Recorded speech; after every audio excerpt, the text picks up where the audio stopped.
কথাটো এনেকুৱা হ'ল আপোনাৰ আমাৰ দীঘলীপাম গাঁৱত এখন মানে ঐতিহাসিক বিল আছিলে দীঘলীপাম বুলি। এই বিলখনৰ নামেৰে হয়তো আমাৰ দীঘলীপাম গাঁওখন জনাজাত আৰু নামাকৰণ হৈছে। এই বিলখনৰ আজি বহুত দিন ধৰি পেলাই মানে এনেকৈ আপোনাৰ হাবি জংঘল হৈ পেলাই অলপ পথুৱা এটা অৱস্থাত মানে পৰিণত। তথাপিও বিল হৈ আছে। বিলৰ পাৰতে কিছুমান মানুহে ফিচাৰী খান্দিছিলে, নিজা ম্যাদী মতে আপোনাৰ ফিচাৰী খান্দিছিলে আৰু ফিচাৰী এনেধৰণে চলি আছে। এজন মানে ব্যক্তিয়ে তেওঁৰো এটা ফিচাৰী আছিলে সেই দীঘলী বিলৰ পাৰতেই, কিন্তু তেওঁ যিটো ফিচাৰী খান্দিছিলে প্ৰকৃততে সেই ফিচাৰীটো এটা সময়ত বিলেই আছিলে।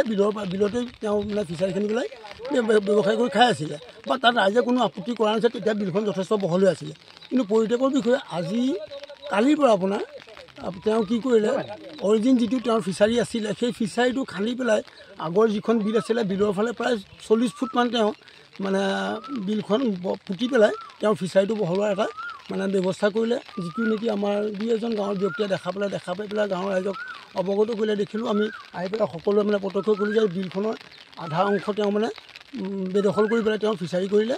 গতিকে সেই অৱস্থাত দেখি পেলাই আমি ৰাইজৰ সকলো আমি ৰাইজ গোট খাই পেলাই ৰাইজে আমি এটা সিদ্ধান্ত কৰিলোঁ যে এই খনন কাৰ্যটো তেওঁ যিটো বেদখলী কাৰ্যটো মানে বন্ধ কৰিব লাগে। বন্ধ কৰাৰ সেই উপলক্ষে আমি যিখন ফকলেন লৈ পেলাই আপোনাৰ খনন চলাই আছিলে সেই ফকলেনখনৰ চাবিটো আমি ৰাইজে জব্দ কৰোঁ।